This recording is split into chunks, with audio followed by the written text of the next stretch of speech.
Jadi yang ketiga itu adalah melestarikan bahasa daerah.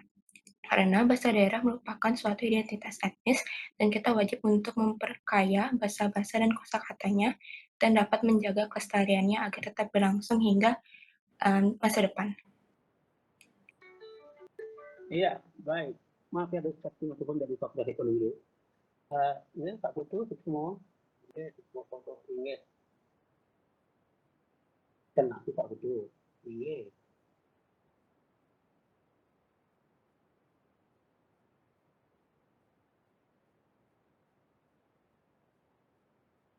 Iya.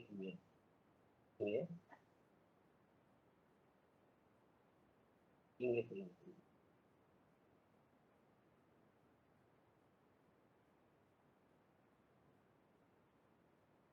Masih.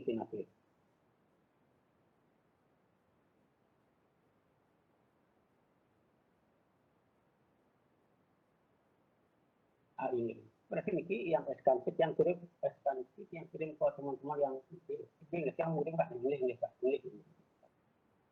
ini semuanya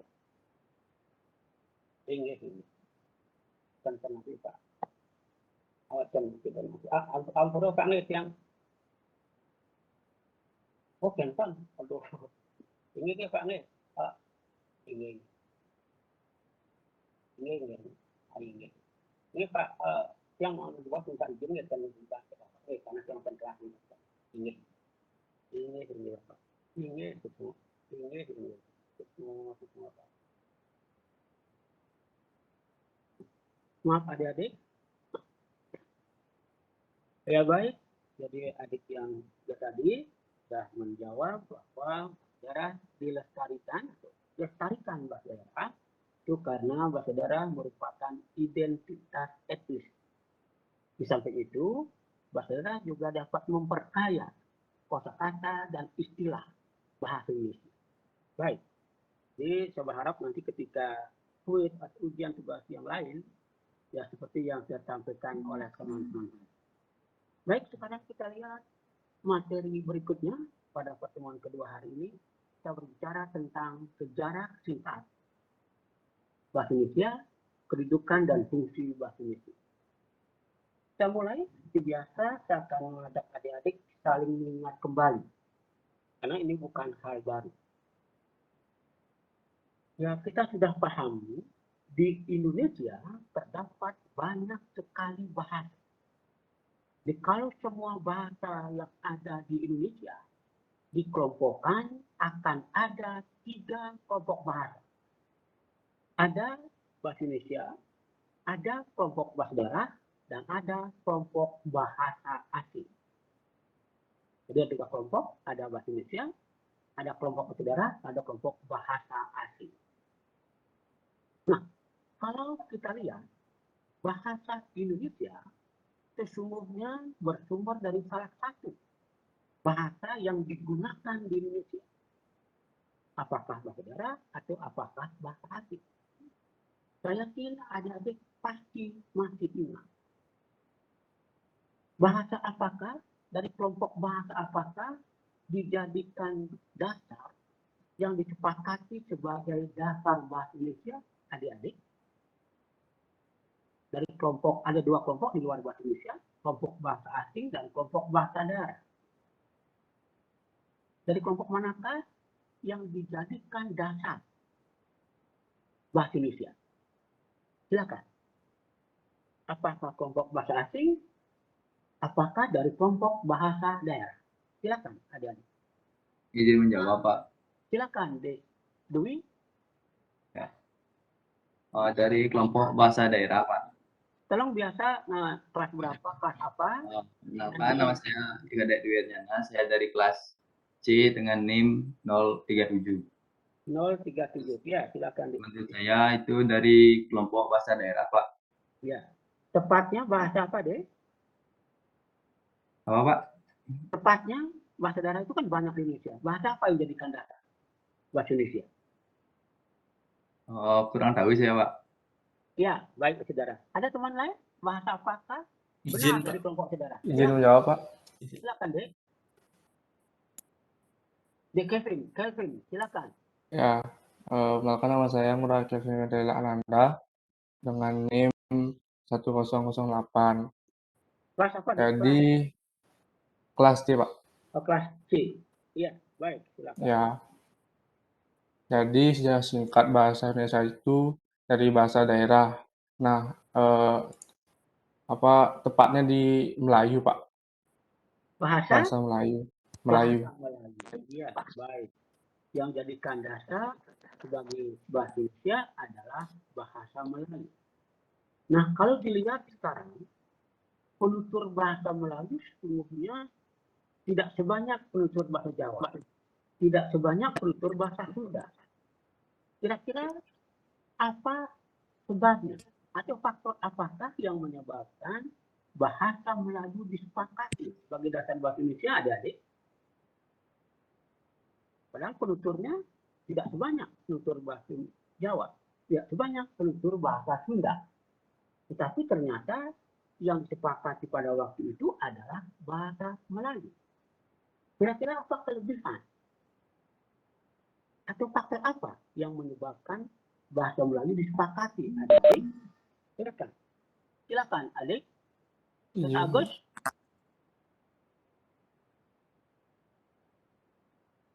NIM-nya berapa, dek? NIM-nya?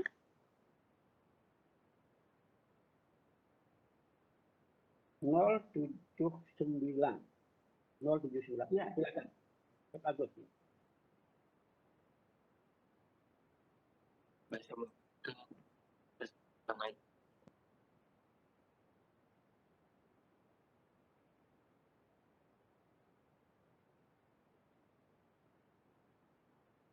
Mm-hmm.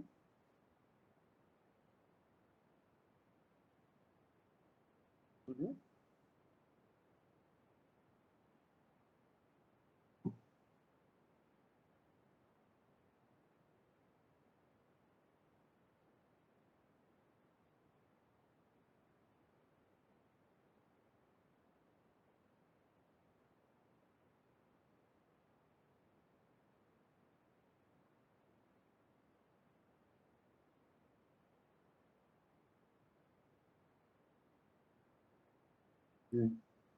Ya, baik.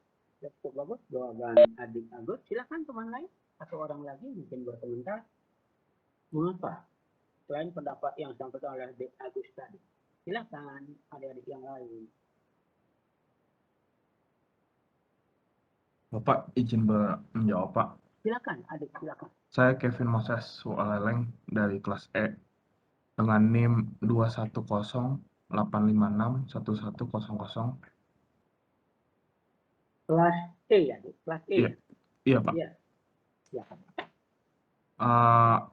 Alasannya karena dasar aja sih Pak, bahasa itu mudah dipahami sama paling mudah dipahami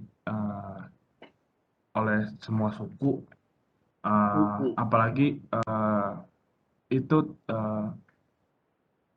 puncaknya pas Sumpah Pemuda dan semua suku mengakui kalau bahasa Melayu itu bisa diterima di segala suku. Itu aja Pak jawaban saya. Terima kasih.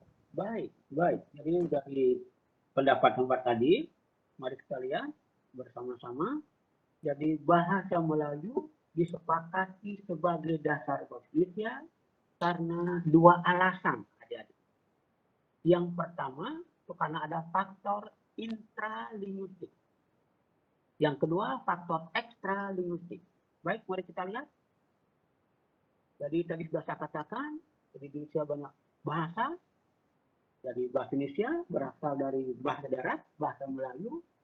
Mengapa bahasa Melayu? Ini ada dua faktor. Yang pertama faktor intralinguistik, yang kedua faktor ekstralinguistik. Linguistik itu berarti bahasa. Intra berarti di dalam. Itu berarti faktor intralinguistik adalah faktor di dalam bahasa Melayu. Kalau dilihat dari faktor dalam, dari faktor intralinguistik, kelebihan bahasa Melayu dibandingkan dengan bahasa daerah yang lain, termasuk bahasa Jawa, bahasa Sunda, Bali, dan yang lain, adalah di dalam bahasa Melayu sedikit tingkatan, atau bahkan dapat dikatakan tanpa tingkatan bahasa. Sedangkan bahasa daerah yang lain, bahasa Jawa, ya, memenuhi tingkatan bahasa. Bahasa Sunda, Sasak, Bali, dan seterusnya umumnya mengenal tingkatan bahasa. Jadi seperti kata adik-adik tadi, karena tanpa tingkatan lebih mudah dipahami. Tidak melihat orang dengan siapa kita bicara, kita gunakan kata itu. Ya, jadi artinya satu kata dapat digunakan untuk berbagai lapisan. Jadi untuk manusia kata itu boleh, untuk binatang juga boleh. Jadi kita misalnya sekarang dalam bahasa Indonesia juga seperti itu cenderungannya. Walaupun bahasa Indonesia juga ada nilai rasa bahasa. Jadi kata makan di dalam bahasa Melayu termasuk di dalam bahasa Indonesia itu dapat digunakan baik untuk manusia dan untuk binatang dan digunakan. Jadi kalau untuk manusia termasuk orang yang kita hormati, orang tua kita, menggunakan kata makan tidak masalah. Saya sudah makan, bapak saya makan 1 kali saja hari ini. Demikian juga untuk binatang. Kucing saya tidak makan. Tidak masalah. Sama saja. Tetapi di dalam bahasa Bali misalnya, karena saya penutur bahasa Bali, saya memberikan contoh bahasa Bali, kata makan paling tidak akan ada 3 kosakata. Paling tidak. Karena ada tingkatan yang halus untuk orang yang dihormati, tingkatan yang sedang atau di tengah untuk diri sendiri dan yang sebaya, dan tingkatan yang kasar khusus untuk binatang. Ya. Jadi kalau ada lihat di sini, kata makan dalam bahasa Bali akan menjadi kata ngajeng misalnya. Ini halus. Jadi anak agung, ide bagus, dewa ayu, gusti ayu, dan seterusnya. Kalau berbicara dengan orang tuanya yang dihormati, dia akan menggunakan kata ngajeng. Haji sampun ngajeng. Ayah sudah makan, sudahkah ayah makan? Dalam bahasa Indonesia, dalam bahasa Bali menjadi haji sampun ngajeng, digunakan kata ngajeng. Ini. Ya. Untuk orang kebanyakan yang bukan Triwangso, ada kata yang di tengah, ada kata modal.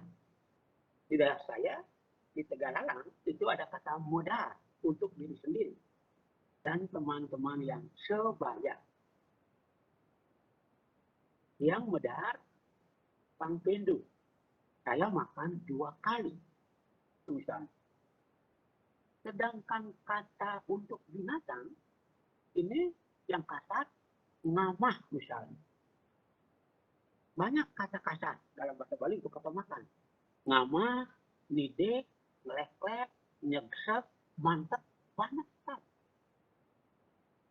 Tapi kata ini khusus untuk binatang.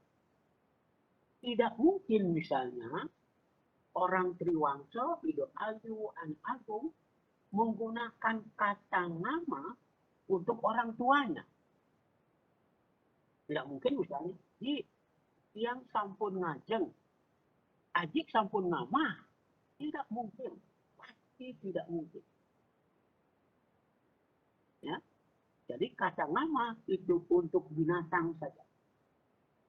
Ya memang kadang-kadang digunakan kata nama untuk orang ketika seseorang sedang marah.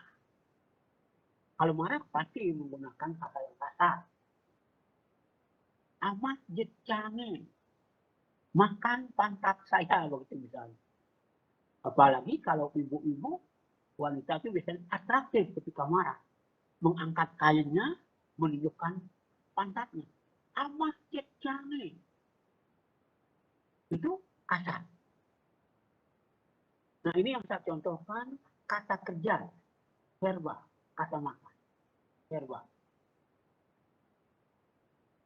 Satu kata lain, ini juga verba, kata kerja, tidur. Dalam bahasa Bali ada sirap atau mukolom. Ini yang halus. Mesare untuk yang tengah, yang biasa, yang sedang. Medem ini untuk yang kasar. Jadi seperti ini untuk kata kerja. Karena di sini banyak teman Bali, banyak juga yang Triwangsa, saya minta mudah-mudahan masih ada yang aktif berbahasa Bali, tolong terjemahkan ke dalam bahasa Bali atau gunakan bahasa Bali mengganti kalimat yang saya katakan. Misalnya ada seorang laki-laki dari golongan biasa, bukan Triwangsa, berhadapan dengan seorang Triwangsa, katakanlah Ida Ayu. Jadi yang laki-laki ini orang biasa, bukan Triwangsa. Sedangkan yang satu Triwangsa, misalnya Ida Ayu. Dia bertanya seperti ini kepada Ida Ayu. Dalam bahasa Indonesia, saya sampaikan, saya minta adik-adik mengganti dengan bahasa Bali. Adik-adik yang dari Bali, yang paham bahasa Bali.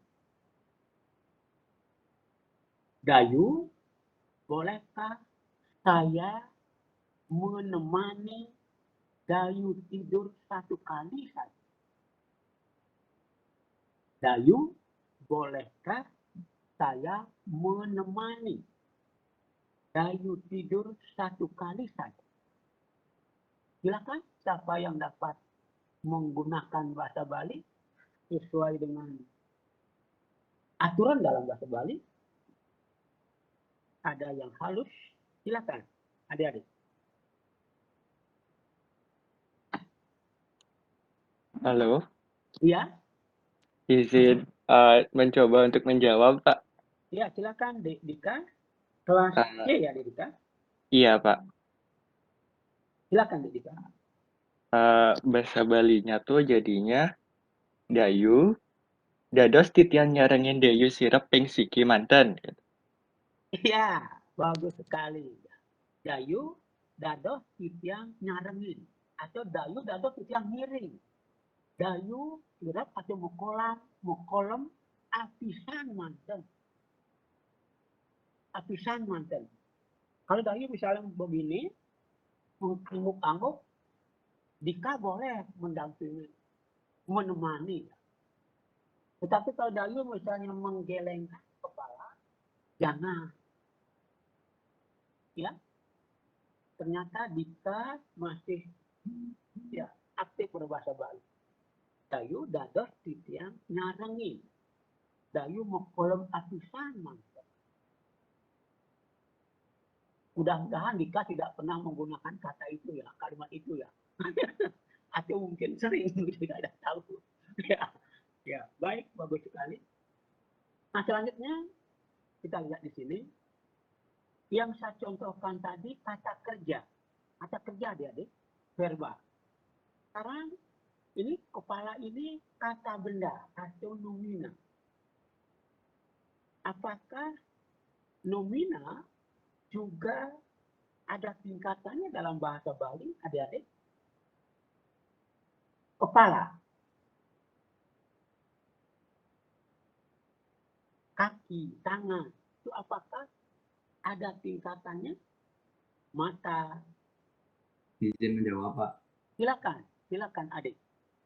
Saya Dwi Arjana dari kelas C dengan Oke. NIM 037. Izin jawab, ada, Pak.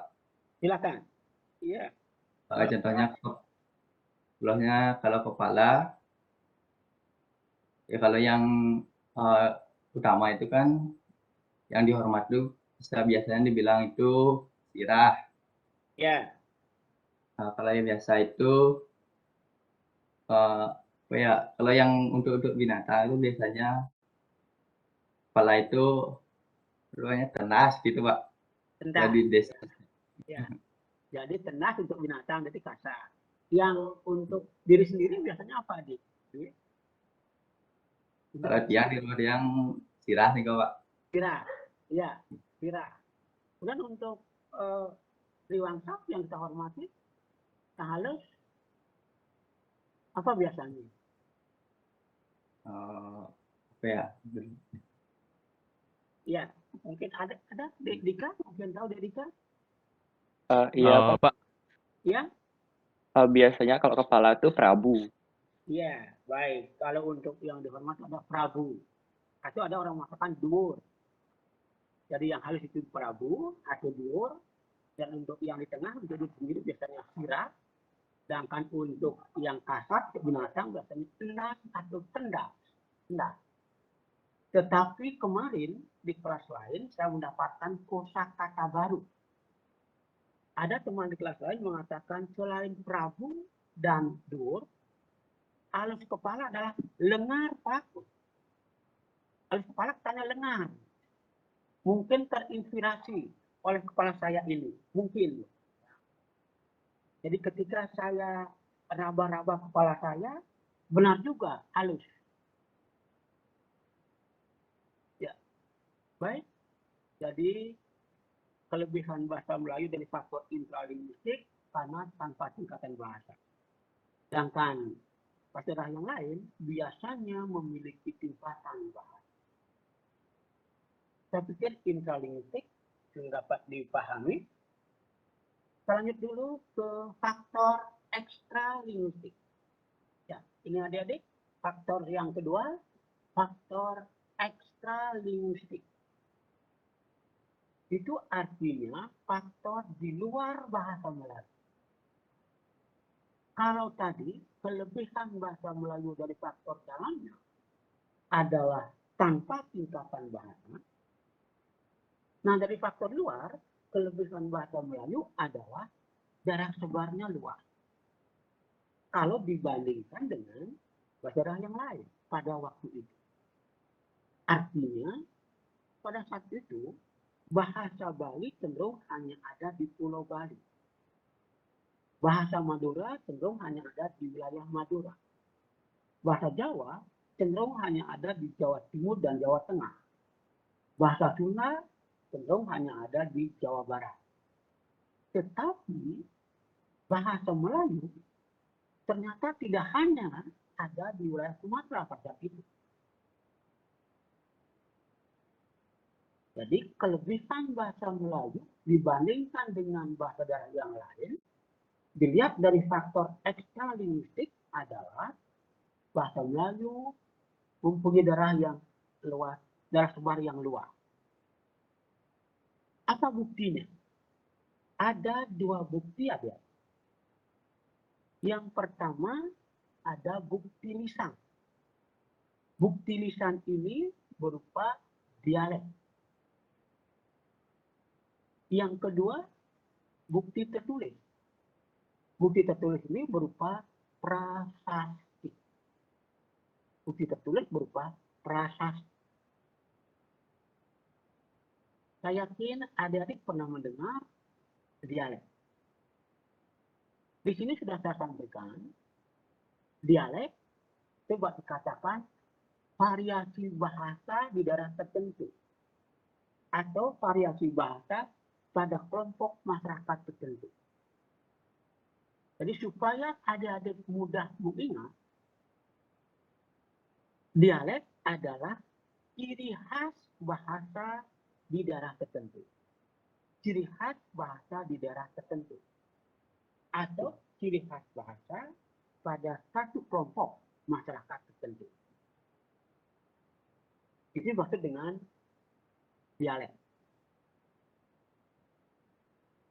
Nah, kalau dalam satu kelompok tertentu ada dialek, ciri bahasa perorangan, ciri bahasa setiap orang disebut dengan idiolek. Idiolek itu ciri bahasa perorangan. Dik Dwi memiliki ciri bahasa, Dika, Kevin, Kelvin, dan semua orang biasanya memiliki ciri khas bahasa masing-masing. Itulah disebut dengan idiolek untuk satu orang. Jadi nanti ketika adik-adik sudah mengikuti pertemuan bahasa Indonesia sekitar 4 atau 5 kali, adik-adik saya kira sudah memahami ideolog saya. Jadi pada suatu saat ketika saya tidak, misalnya adik-adik lihat, adik-adik bisa menebak, oh ini suara Pak Mataram, walaupun tidak melihat saya. Oh ini suara Pak Wakub, walaupun tidak melihat saya. Itu artinya adik-adik telah mengenal ideolog saya. Ideolog ayah, ibu, adik, kakak, itu pasti sudah adik-adik pahami dengan baik. Termasuk ideolog pacar adik-adik. Jadi kalau misalnya pacar adik-adik menelepon dengan telepon rumah, bukan dengan HP, tidak kelihatan orangnya, tidak kelihatan wajahnya, ideolognya pasti tidak ada dikenal. Tidak perlu lagi, halo, siapa ini? Tidak perlu. Karena ideolog sudah dikenal. Nah, kembali ke dialek.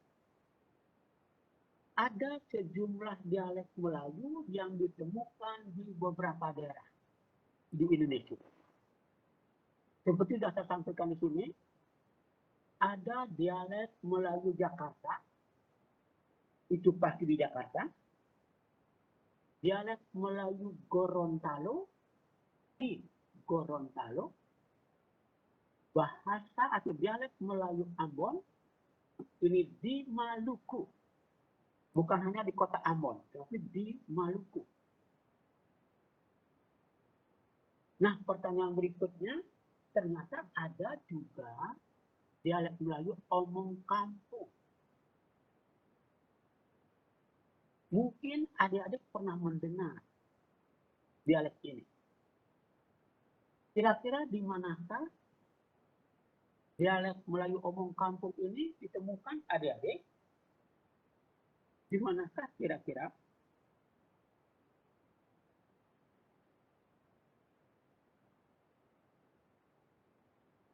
Ada yang pernah mendengar ini? Dialek Melayu omong kampung. Di manakah ini adik-adik? Ada yang pernah dengar? Izin menjawab, Pak. Silakan adik, sebut kelas. Perkenalkan, nama saya Pandi Gridanus Magata, kelas C dengan NIM 022. 022. Ya, Pandai Gede. Ya, silakan Dik Pandai. Dialek Melayu omong kampung itu berasal dari Bali yang bisa disebut dengan loloan. Terima kasih. Iya, baik. Dialek Melayu omong kampung itu terdapat di Loloa, Jembrano. Kabupaten Jembrano, mungkin kecamatannya Negara. Jadi benar dikatakan oleh Dik Pandi tadi, dialek Melayu omong kampung itu terdapat di Bali, tepatnya di Loloan, Jembrano. Nah, itu bukti lisan. Nah, bukti tertulis itu berupa prasasti.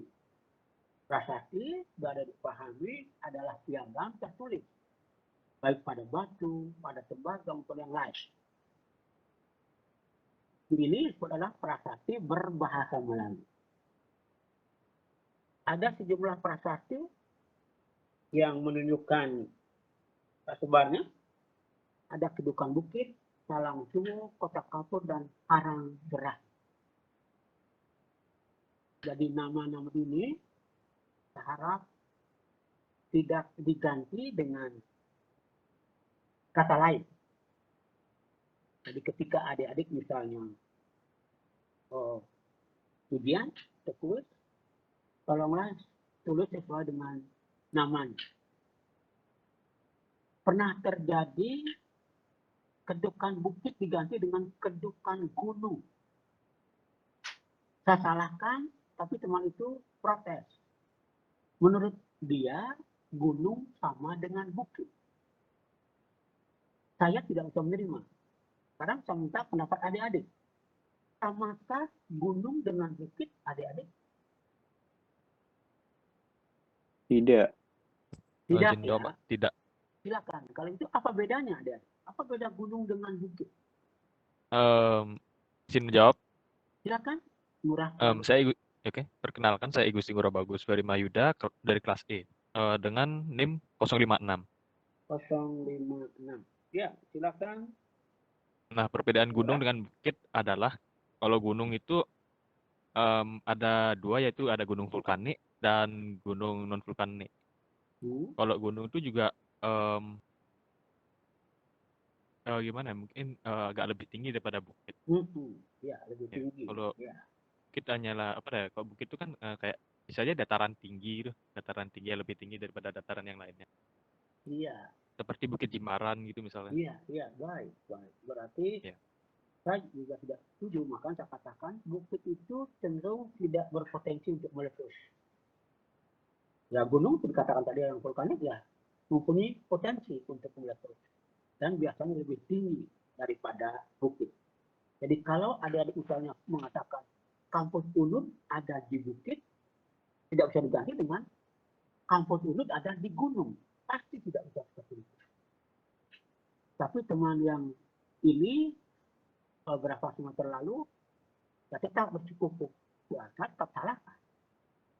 Demikian juga yang terakhir adik-adik, Karangbirasi. Mungkin dia hanya ingin bercanda. Ya. Karangbirasi itu diganti A yang pertama dengan U.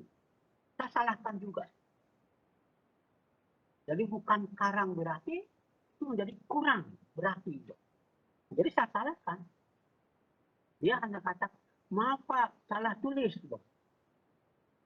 Tapi saya pikir dia sengaja mengubah. Jadi saya berharap adik-adik di sini tidak akan melakukan hal yang sama. Tapi kalau misalnya kenyataan seperti itu, ya jangan tulis. Baik, saya pikir ini jarak singkat bahasa Indonesia. Masih ada 2 topik yang harus kita selesaikan hari ini. Jadi di sini, pada akhirnya ya, kedua faktor tersebut menyebabkan bahasa Melayu disepakati pada dasar bahasa Indonesia. Karena bahasa daerah yang lain, Jawa, Sunda, Bali, umumnya memiliki tingkatan bahasa dan darah sebarnya cenderung berbeda. Itulah sebabnya, secara singkat dikatakan, bahasa Melayu dipilih sebagai dasar bahasa.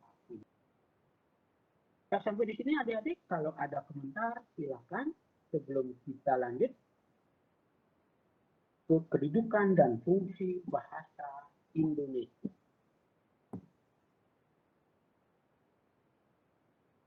Nah.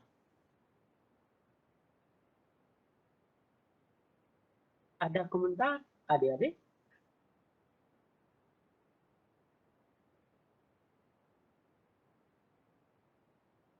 Dapat dipahami adik-adik?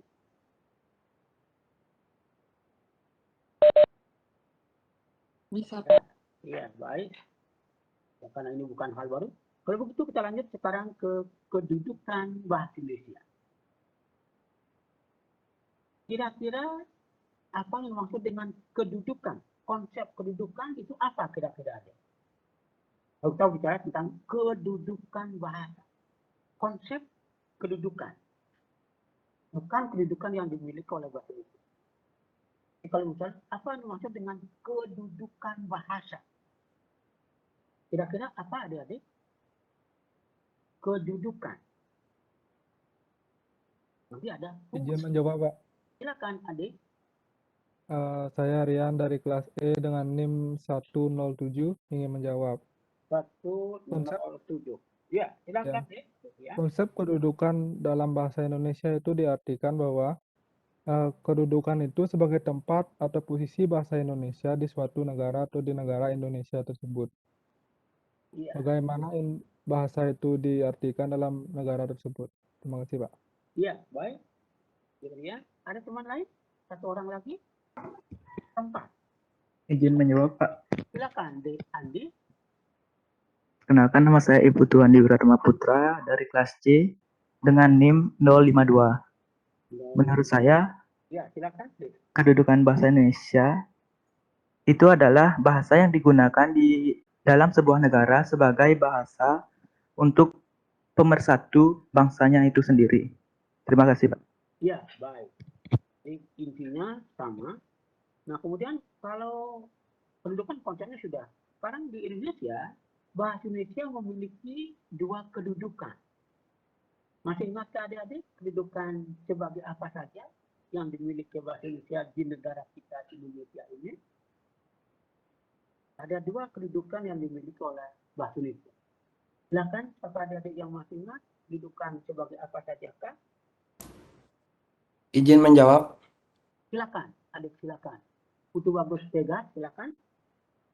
Perkenalkan, nama saya Putu Bagus Tegar Putrajagra dari kelas C, NIM 049. 049. Ya, silakan Dik Bagus Tegar. Kedudukan bahasa Indonesia di negara Indonesia itu sebagai bahasa nasional dan bahasa resmi negara. Iya, bahasa nasional dan sebagai bahasa negara, bukan bahasa resmi ya, Dik.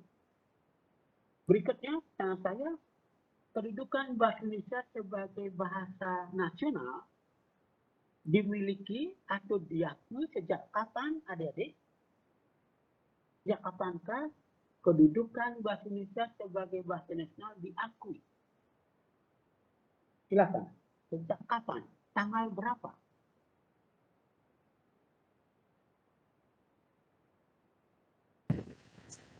Ada yang masih ingat? Silakan. Dik Valentin, silakan.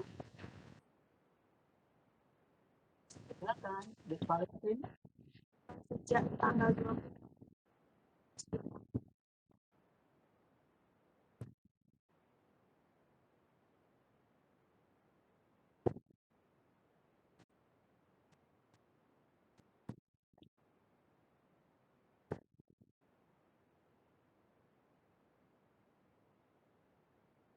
Mungkin ada gangguan di tempat saya, di tempat Dik Valentin.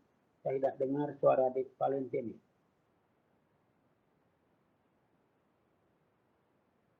Nah, mungkin ada gangguan ya. Tempat saya mungkin.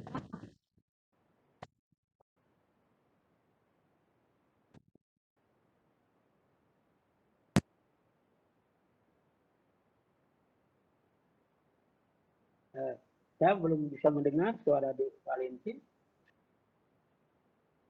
Mungkin gangguan di tempat saya.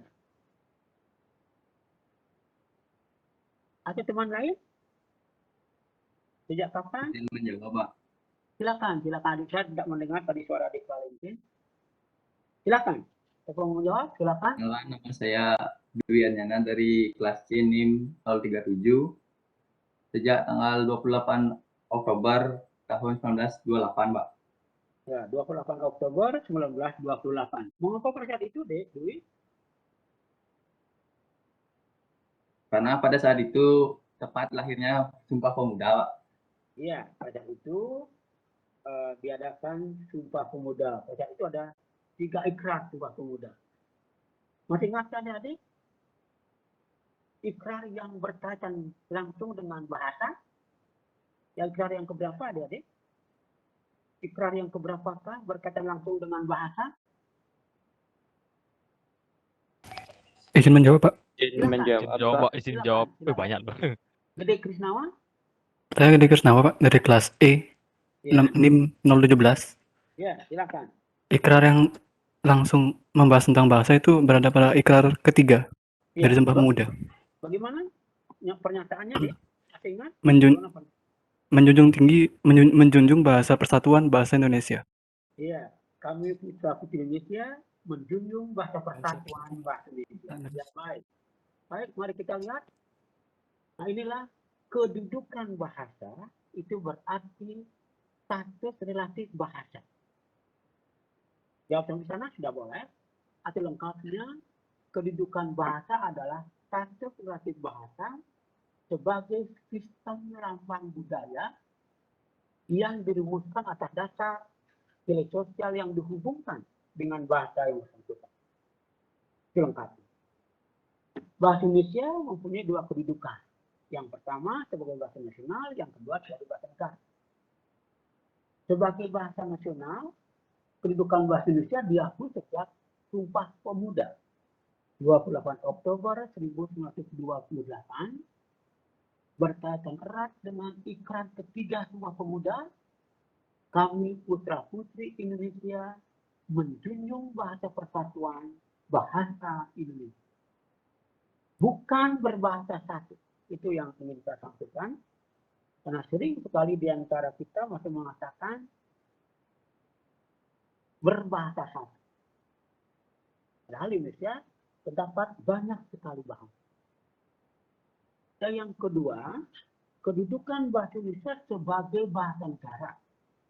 Ini diakui sejak 18 Agustus 1945 saat Undang-Undang Dasar 1945 disahkan. Hal ini berkaitan erat dengan bab 15 pasal 36 Undang-Undang Dasar 1945 yang menyatakan bahasa negara ialah bahasa Indonesia. Nah, kedua kedudukan bahasa Indonesia ini memiliki fungsi masing-masing. Baik, mari kita lihat secara bersama-sama, kalau lebih cepat. Inilah fungsi bahasa. Jadi kalau tadi kedudukan bahasa berarti status relatif bahasa. Nah, fungsi bahasa berarti nilai pemakaian bahasa. Sambil di sana sudah boleh. Saya benarkan. Atau lengkapnya, fungsi bahasa adalah nilai pemakaian bahasa yang dirumuskan sebagai tugas pemakaian bahasa itu dalam kedudukan yang diberikan kepada. Dalam hubungan bahasa Indonesia, fungsi bahasa Indonesia dalam kedudukan sebagai bahasa nasional ada 4. Seperti sudah ada adik lihat, lambang kebanggaan kebangsaan, lambang identitas nasional, alat yang memungkinkan penyatuan berbagai suku bangsa dengan latar belakang sosial budaya dan bahasanya masing-masing dalam kesatuan kebangsaan Indonesia, dan alat perhubungan antar daerah dan antar budaya. Jadi ada 4 fungsi. Nah, untuk kita di perguruan tinggi tidak cukup hanya mengenal ini. Kita diharapkan memahami yang ada di baliknya. Misalnya, yang nomor 4 misalnya, bahasa Indonesia berfungsi sebagai alat perhubungan antar daerah dan antar budaya. Kira-kira apa yang dimaksud di sini adik-adik? Alat perhubungan antar daerah dan antar budaya. Kira-kira apa yang dimaksud di sini? Izin menjawab, Pak. Izin jawab, Pak. Izin jawab, Pak. Silakan adik yang pertama tadi yang terdengar suaranya seperti itu. Wanita mungkin ya tadi. Siapa ya? Silakan langsung Saya, Pak. Pak. Ya, silakan. Perkenalkan saya Monica dari kelas C dengan NIM 051. Maksud dari Ya, silakan. Maksud dari poin nomor 4, alat perhubungan antar daerah dan antar budaya, maksudnya begini, karena antar daerah Indonesia memiliki budaya dan memiliki bahasanya sendiri. Oleh karena itu, setiap daerah dan budaya memiliki bahasa tersendiri, menggunakan bahasa Indonesia sebagai bahasa persatuan. Terima kasih, Pak. Iya, jadi di sini maksudnya dikatakan oleh Monica, bahasa Indonesia berfungsi sebagai alat pemakaian daerah antar budaya, itu artinya kemanapun kita pergi, ke daerah manapun di wilayah Indonesia, dengan menggunakan bahasa Indonesia, kita tidak mungkin akan tersesat, tidak mungkin akan kelaparan. Ya. Dan saya dari Bali, misalnya katakanlah pergi ke Aceh, kalau saya menggunakan bahasa Bali di sana, mungkin saja saya akan tersesat, mungkin saja saya akan kelaparan, karena tidak menemukan tempat untuk makan, tidak menemukan tempat untuk menginap. Kalau saya menggunakan bahasa Bali, apalagi bahasa halus, jero-jero, ring bijo, wenten, anak ngadol ajengan, pasti tidak akan ada orang memberikan petunjuk. Tetapi dengan menggunakan bahasa Indonesia, saya yakin orang sana mengerti bahasa Indonesia. Tidak akan terjadi. Demikian juga kalau kita ingin belajar budaya Aceh, misalnya, tidak perlu saya harus belajar bahasa Aceh dulu. Tidak. Karena budaya Aceh juga sudah ada dalam buku-buku berbahasa Indonesia. Sudah di Indonesia. Ya, bagus sekali jawaban Dek Monica. Kita misalnya sekarang ke nomor 2. Lambang identitas nasional. Kira-kira apa yang dimaksud adik-adik? Bahasa Indonesia berfungsi sebagai lambang identitas nasional. Kira-kira apakah yang dimaksud? Nomor 2. Silakan. Izin menjawab, Pak. Izin mencoba untuk menjawab. Silakan, Gede Dika lagi. Saya Dika dari kelas C dengan NIM 002. Ya, Fungsi bahasa sebagai lambang identitas nasional. Identitas itu kan ciri khas. Iya. Dari ciri khas itu. Jadi kalau bahasa Indonesia dikatakan identitas nasional berarti bahasa Indonesia itu emang ciri khas dari bangsa Indonesia gitu. Artinya ketika kita keluar, ketika kita menggunakan bahasa Indonesia, berarti orang-orang pasti tahu bahwa itu pasti orang Indonesia gitu.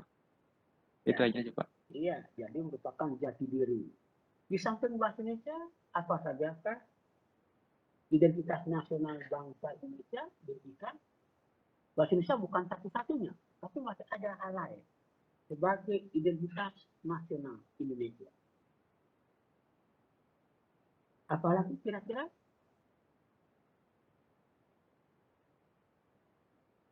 Ya, ada bendera merah putih dan ada lambang negara kita, Garuda Pancasila.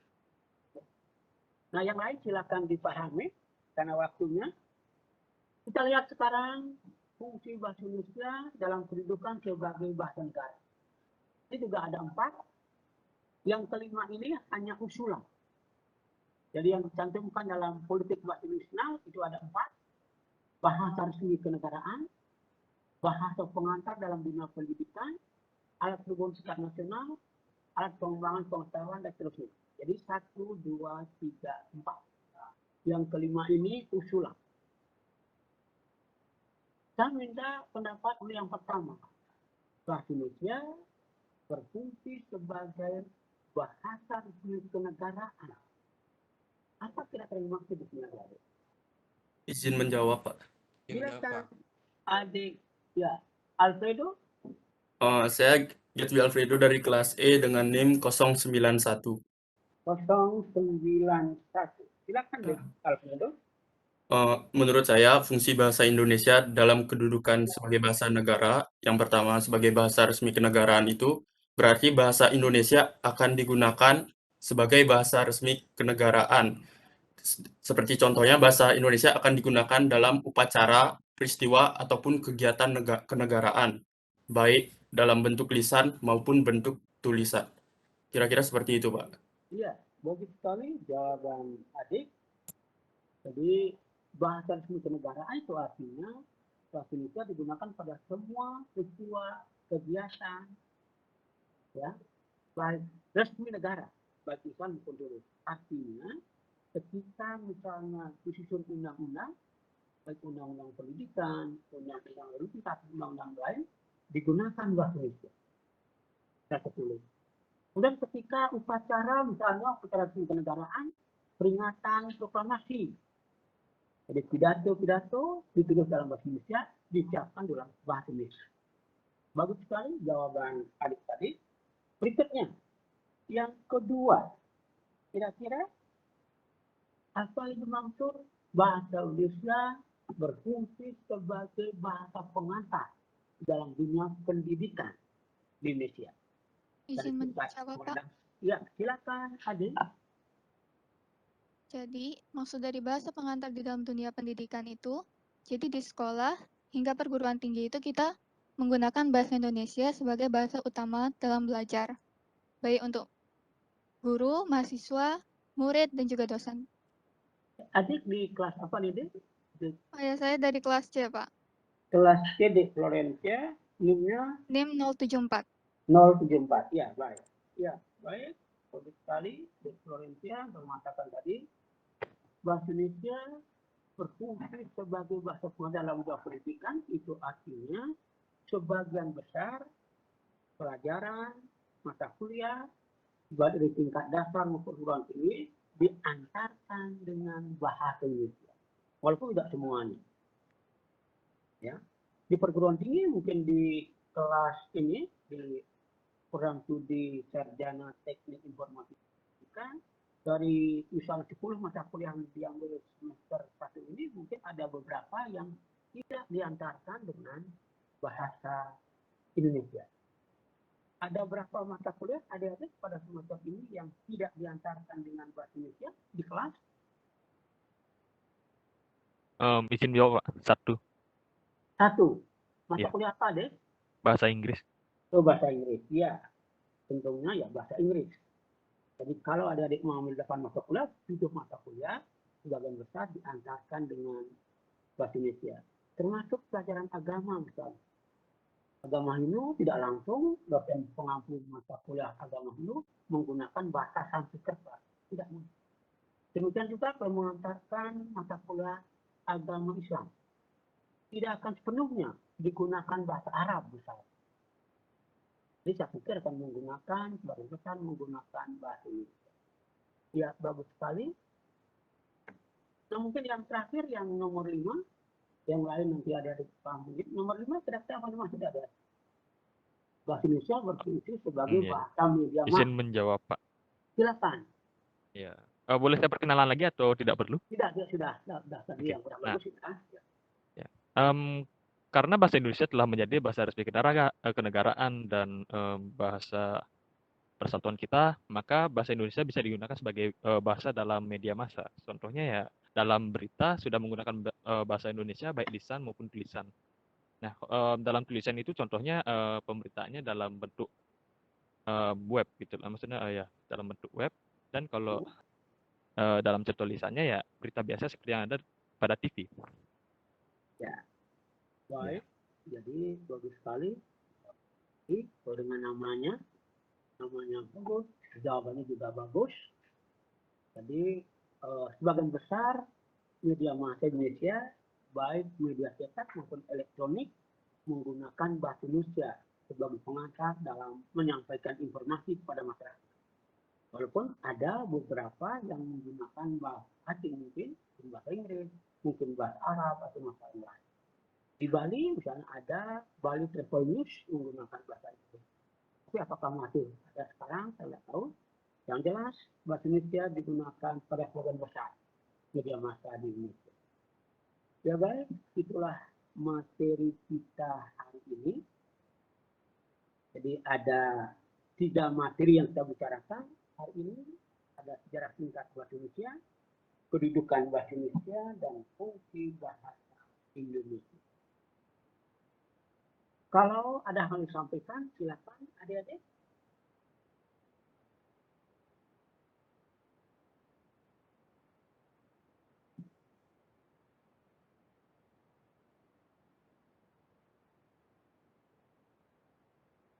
Ada hal yang disampaikan? Ya, kalau tidak ya ini juga seperti biasa. Ada waktu sekitar 30 menit. Baru saja kita bicarakan bahasa Melayu dan bahasa Indonesia. Jadi pertanyaan saya nomor 1, berdasarkan pemahaman Anda, setelah kita bicarakan sejarah tadi, samakah bahasa Indonesia dengan bahasa Melayu? Kalau sama, jelaskan alasannya. Jika berbeda, berikan argumentasi. Yang kedua, baru saja sudah jawab oleh teman-teman. Saya yakin adik-adik dapat menjelaskan lebih bermakna untuk kedua pertanyaan ini. Jadi tugas adik-adik yang hari ini, tugas kedua bahasa Indonesia. Tugas kedua bahasa Indonesia. Identitasnya tetap, ya, silakan. Pak. Silakan. Kalau tugas yang ini boleh ditulis tangan, Pak. Bagaimana, Dek? Kalau tugas yang ini boleh ditulis tangan nggak? Silakan adik-adik tulis tangan boleh. Yang penting dikirim ke ini ke email saya ya, Dik. Yang penting terbaca. Yang penting dapat saya baca. Oke, terima kasih Pak. Silakan. Tulis tangan boleh, silakan. Yang penting dapat saya baca. Silakan. Tadi sambil adik-adik menulis jawaban, saya ingin mengecek teman-teman yang tadi belum berbicara. Mudah-mudahan semua hadir hari ini. Oscar, Oscar, silakan. Di Oscar adakah? Hadir, Pak. Ya, di Oscar hadir. Selanjutnya yang belum terdengar suara tadi, Adi Surya Gemilang. Adi Hadir, Surya Pak. Gemilang. Iya, selamat pagi deh Adi. Hadir. Selamat pagi, Pak. Batara Lumbung. Batara Lumbung. Hadir. Ya, Batara Lumbung hadir.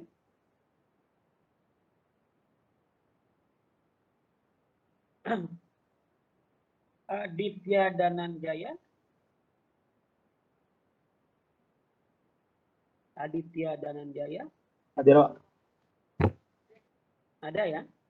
Ya, baik. Aditya ada.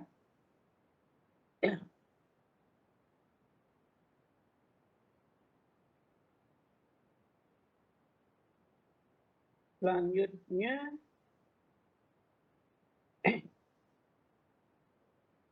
Made Agus Rama Wijaya. Hadir, Pak. Ya, Agus Rama hadir. Made Putra Teguh Pramana. Hadir, Pak. Hadir. Kadek Dwitya Adi Pradito. Hadir, Pak. Hadir.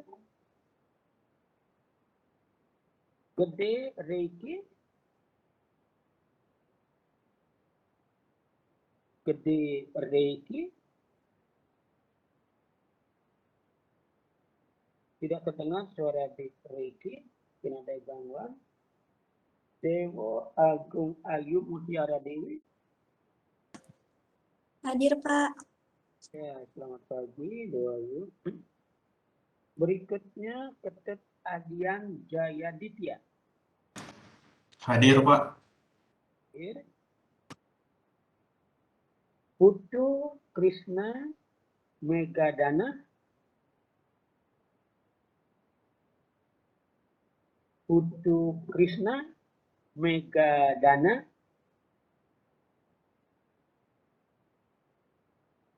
Belum bisa dengar. Yang terakhir di kelas C, Wayan Dimas Wirahadi Saputra. Wayan Dimas Wirahadi. Dimas juga belum terdengar suaranya. Mohon maaf, Pak. Ya. Saya belum dipanggil namanya. Kelas C. Siapa deh? Murah Kelvin. Febrianta Ilananda. NIM-nya berapa deh? 2108561008, Pak. Murah Kelvin sudah menjawab tadi. Berarti sudah saya isi tanda. Oh gitu. Yang saya panggil yang belum berbicara tadi. Jadi Murah Kelvin sudah ada tandanya karena sudah berbicara pada saat penjelasan materi. Ya, sudah. Iya, Pak. Saya panggil yang belum berbicara tadi. Saya ulang, Wayan Dimas, adakah Wayan Dimas? Ya, belum terdengar. Baik, saya lanjut dulu ke kelas E. Jadi yang sudah berbicara tadi tidak saya panggil lagi. Saya hanya memanggil teman yang belum terdengar suaranya tadi.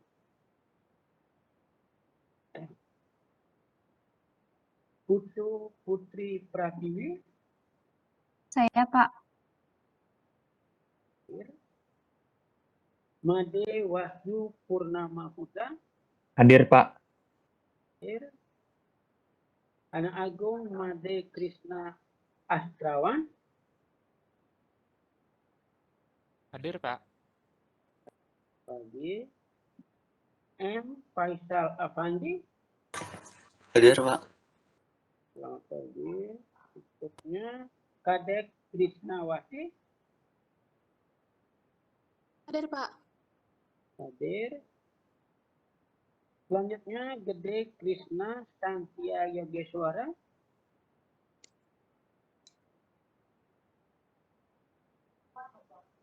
Gede Krishna Santia Yogeswara. Belum terdengar suaranya. Made Surya Adi Palguna. Pak. Surya Adi Palguna. Hadir, Pak. Ya. Roger Julian Sitorus. Hadir, Pak. Hadir. Dewa Gede Sidang Maharta. Hadir, Pak. Hadir. Antonius Atta. Ada, Pak. Hadir. Made Widi Arsa Ari Saputra. Hadir, Pak. Hadir. Lo Arimas Pertiwi. Hadir, Pak. Hadir. Alfredo, sudah berbicara tadi, Batu kami. Gede Ngurah Wahyu Ananta. Hadir, Pak. Hadir.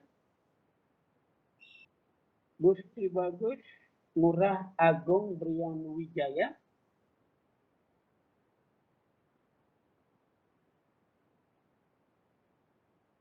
Gusti Bagus Ngurah Agung Brian Wijaya. Tidak, belum terdengar suaranya. Made Suma Gunawan. Pak. Ya, Suma Gunawan hadir. Raindra Pramartana. Hadir, Pak. Raindra, ya hadir. Putu Yoga Laksana Putra. Hadir, Pak. Hadir. Made Dharma Setiawan. Siap hadir, Pak. Hadir.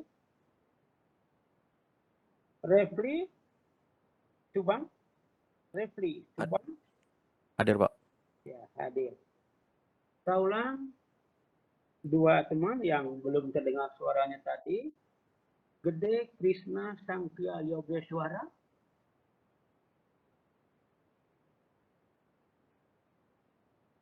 Adakah teman-teman tahu informasi tentang Gede Krishna? Halo Pak, Ya, tadi Dimasnya udah di absen ya? sudah saya panggil tadi, tapi belum terdengar suaranya. Katanya dia udah masuk di room, cuman sinyalnya nggak jelek Pak, suaranya nggak terdengar di dia. Oh ya, baik. Kalau itu Dimas hadir ya di kelas C ya, Iya. Dimas. Ya, kelas C Dimas. Ya, baik. Terima kasih. Ada informasi teman lain yang tadi saya sebut belum ada jawaban. Di kelas E ada Gede Krishna Sangkia dan ada Bukti Bagus Murah Brian Wijaya. Itu di kelas E. Di kelas C ada Gede Reiki dan Putu Krishna Megadana. 2 orang juga di kelas C, 2 orang di kelas E. Kalau adik-adik atau teman-teman punya informasi, tolong sampaikan kepada saya. 4 teman itu. Krishna Megadana, kemudian Reiki, Murah Agung Brian, dan Krishna Sangkya.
Selamat pagi Pak, maaf Iya, tadi saya kendala sinyal Pak.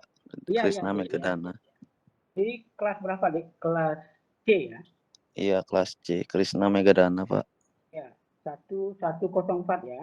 Iya, Ya, baik, Dek. terima kasih Pak. Iya, sama-sama, Dek.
Selamat pagi Pak, izin Iya, bertanya. silakan, Dek. Silakan, Dek Refli. Ya, saya ingin bertanya kemarin kan seminggu yang lalu saya belum sempat ikut pertemuan. Saya ingin minta alamatnya Pak. Maksudnya? Oh, minta ini untuk Iya, emailnya, alamat untuk mengumpulkannya. email. Oh ya, ya, Dek, ya. Ada di email saya, sebenarnya sudah ada di atas ya. Ya, saya kembali dulu ke, bisa dilihat, saya sampaikan dulu. Ini, Dek, email saya. Ini.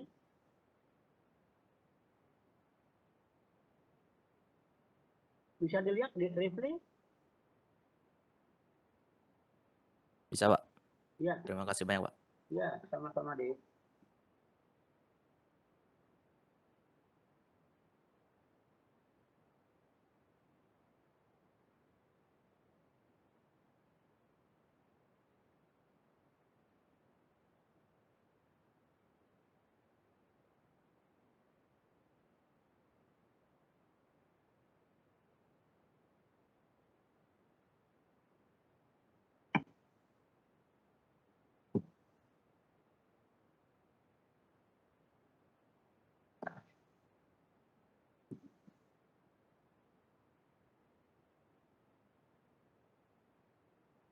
Adik Gede Dika. Gede Dika. Oh iya Pak. Adik dapat informasi tentang Ricky dan Dimas juga. Ricky ada informasi deh, Dika? Sebentar Pak. Tolong ya dikonfirmasi. Kemudian Gung Murah Suri, tolong berikan saya informasi tentang Murah Agung Brian, Murah Agung Brian dan Krisna Santia. Bisa minta informasi dari Gung Heri ya. Gung Heri, dengar suara saya? Oh, baik Pak, saya sudah mendengar suara Bapak. Ya, baik. Tolong diinformasikan nanti apakah yang Iya, Pak.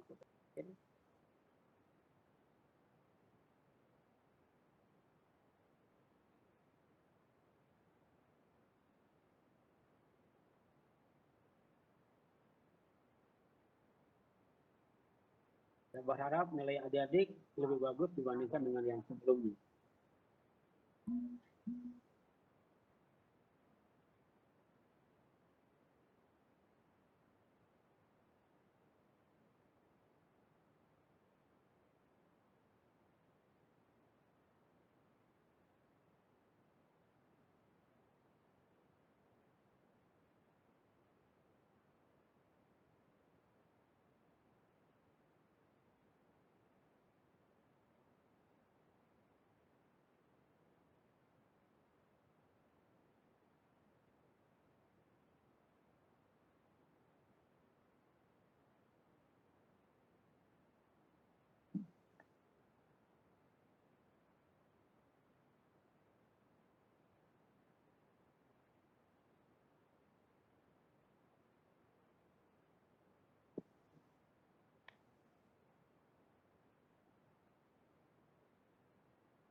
Satu. Ini. Pak Februari. Oh, yang di paket iki Pak Dok. Nggih, tapi Pak.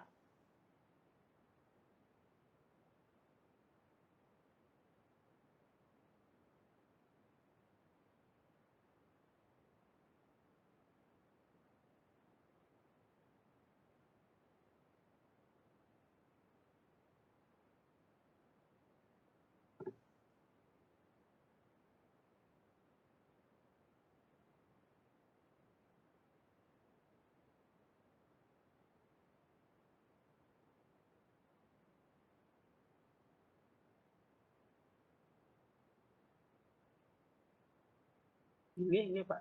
Ini Bapak. Ini.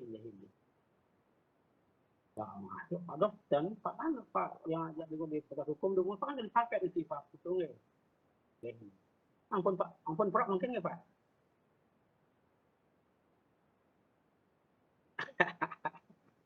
Ini nabi Pak nabi.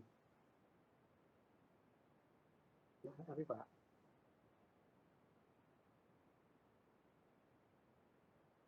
Ini. Ya, yang bahasa Indonesia siapa? Yang bahasa Indonesia. Ini.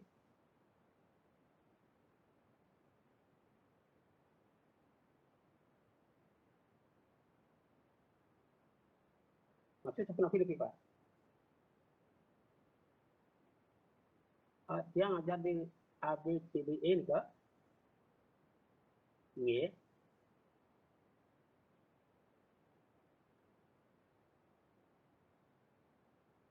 Iya.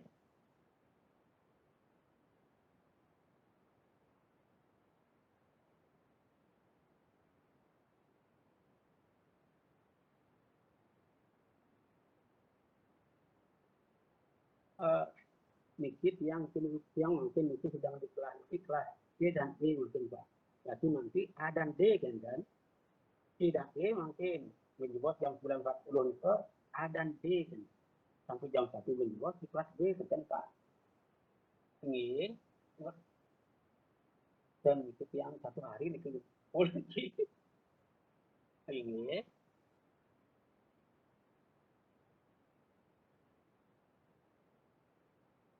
Oh.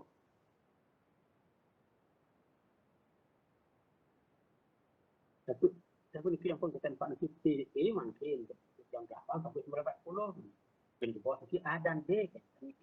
Pun diberikan yang kerja. Pun ini. Ampun Pak nih.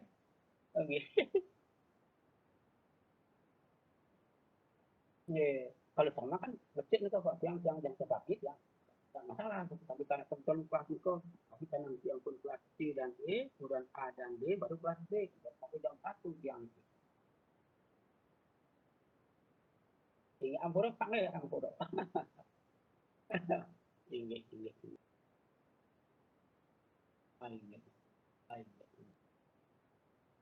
Ini kalau misalkan ini kan.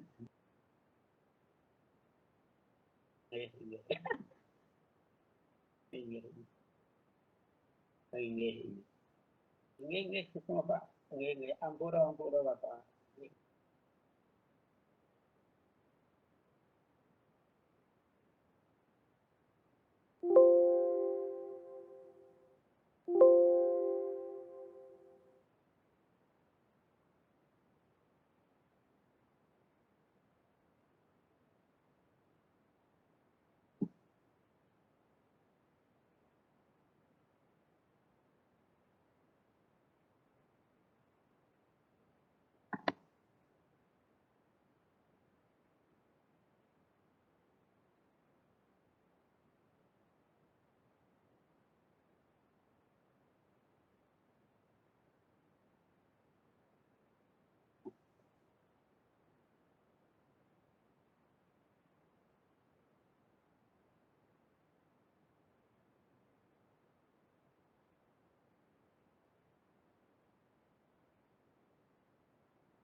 mengumpulkan tugas, tidak boleh meninggalkan room.